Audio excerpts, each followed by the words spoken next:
kelas C Angkatan 2024 dengan anggota saya sendiri Mati-Mati Musia dengan nilai akhir 120, saya Anskira Fiantara dengan nilai akhir 105, Saya Mauda Chaisneni dengan NIM akhir 115.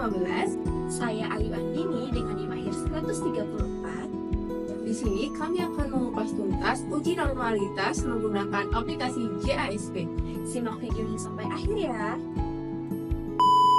Nah, ini maksudnya apa sih? Deskriptif, regression, mana tempat uji normalitasnya? Bener nggak ngerti deh.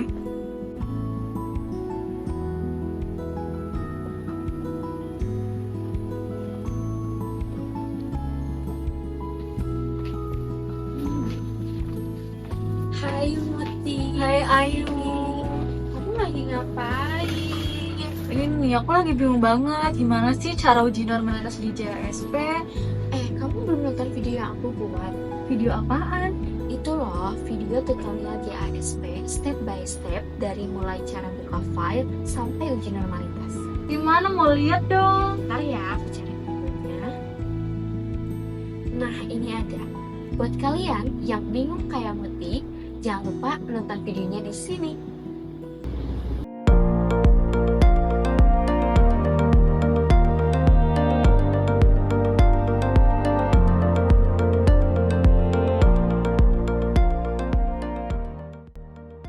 Halo teman-teman, kali ini kita akan membahas uji normalitas menggunakan aplikasi JASP. Apa itu uji normalitas? Jadi, uji normalitas adalah suatu prosedur yang digunakan untuk mengetahui apakah data berasal dari populasi yang terdistribusi normal atau tidak normal. Distribusi normal merupakan distribusi simetris dengan modus, min, dan median yang berada di pusat. Dalam bidang farmasi, apa sih tujuan dilakukannya uji normalitas? Uji normalitas ini sangat penting dalam penelitian bidang farmasi karena melibatkan pengumpulan dan analisis data kuantitatif untuk mengevaluasi efektivitas dan keamanan obat baru maupun sediaan farmasi yang telah ada. Selanjutnya, jenis-jenis uji normalitas. Pertama, ada Shapiro-Wilk. Untuk data kurang dari 50 dan dianggap sangat sensitif dalam mendeteksi penyimpangan dari distribusi normal. Keunggulannya adalah ketetapan dalam mengidentifikasi distribusi data yang tidak normal, namun bisa menjadi terlalu sensitif pada ukuran sampel yang besar. Kedua, Kolmogorov-Smirnov. Untuk data lebih besar dari 50 dan sensitivitas terhadap penyimpangan kecil relatif rendah. Uji KS memberikan informasi mengenai seberapa besar perbedaan antara kedua distribusi tersebut. Nah, untuk tools atau software yang digunakan untuk uji normalitas diantaranya, yang pertama ada JASP, Jeffrey Amazing Statistics Program, kedua SPSS, Statistical Package for the Social Science, ketiga ada Microsoft Excel dan RStudio. Pada kesempatan kali ini, kita akan menggunakan aplikasi JASP. Jadi, apa sih itu aplikasi JASP? JASP merupakan perangkat lunak statistik sumber terbuka yang dirancang untuk memudahkan proses analisis data dengan tampilan antarmuka yang ramah pengguna. JASP menyediakan berbagai fitur analisis statistik mulai dari analisis deskriptif, uji parametrik dan non-parametrik, analisis regresi, ANOVA hingga statistik Bayesian, yang semuanya dapat diakses dengan beberapa klik saja tanpa perlu menulis skrip ataupun kode. JASP mengedepankan kemudahan dan efisiensi. Teman-teman bisa mendownload aplikasi JASP melalui link pada deskripsi video ya.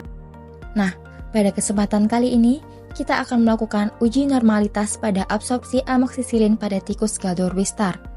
Sudah disiapkan data-data kadar amoksisilin pada tikus Galdor Wistar menit ke-15 dan menit ke-30 sebanyak 50 data. Tanpa berlama-lama lagi, langsung saja ayo kita uji menggunakan aplikasi JASP.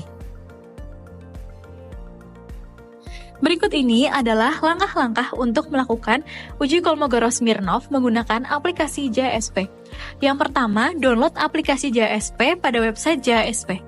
Kemudian, mulailah dengan membuka aplikasi JASP di device kamu. Setelah dibuka, terpampang laman pertama dari JASP. kamu bisa mengimport dari file CSV, Excel, atau langsung memasukkan data secara manual ke dalam tabel di JSP. Nah, kami akan mencontohkan cara mengimport data dari Excel. Klik garis 3 pada ujung halaman atau show main menu, kemudian klik open, kemudian klik komputer, kemudian klik folder data, dan pilih data Excel yang akan kamu uji, lalu klik open. Nah, di sini ada dua variabel yang digunakan, yaitu pada absorpsi amoksisilin tikus galur Wistar menit ke-15 dan menit ke-30. Kemudian, klik analis. Untuk melakukan uji normalitas, klik distribution dan pilih normal. Lalu, klik generate and display data. Masukkan variabel menit ke-15 get variable from dataset. Selanjutnya, kita bisa pilih access fit dan checklist Kolmogorov-Smirnov. Nah, di sini sudah muncul hasil uji normalitas Kolmogorov-Smirnov, di mana nilai p-value yang diperoleh adalah kurang dari 0,001, yang menyatakan bahwa variabel data menit ke-15 tidak normal karena lebih kecil dari 0,05. Kemudian, pengujian yang sama dilakukan pada menit ke-30. Masukkan variabel menit ke-30 ke get variable from dataset. Selanjutnya, kita bisa melihat hasil uji normalitas Kolmogorov-Smirnov, di mana nilai p-value yang diperoleh adalah 0,014 yang menyatakan bahwa variabel data menit ke-30 tidak normal, karena lebih kecil dari 0,05. Dari hasil uji normalitas Kolmogorov-Smirnov, data tidak terdistribusi normal. Data absorpsi amoksisilin pada tikus galur Wistar menit ke-15 dan menit ke-30 merupakan data yang tidak berpasangan. Data tidak berpasangan atau independen terjadi ketika pengukuran dilakukan pada subjek yang berbeda dalam dua kelompok atau lebih yang tidak saling terkait. Uji statistik yang sesuai untuk data tidak berpasangan adalah uji Mann-Whitney untuk data yang tidak normal.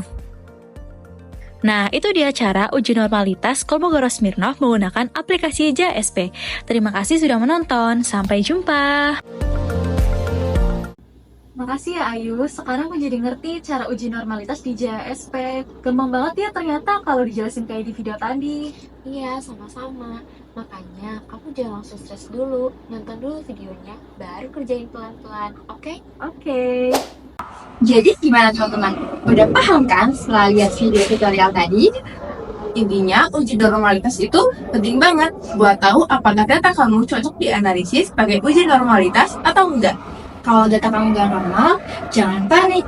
Langsung aja lanjutin ke ujian parametrik. Jadi, statistik itu fleksibel banget kan? Semoga dengan penjelasan tadi teman-teman bisa lebih tahu mengenai konsep uji normalitas dan lebih lagi untuk olah data. Yang penting pelan-pelan, pahami alurnya, nanti lancar sendiri. Terima kasih sudah nonton. Sampai jumpa.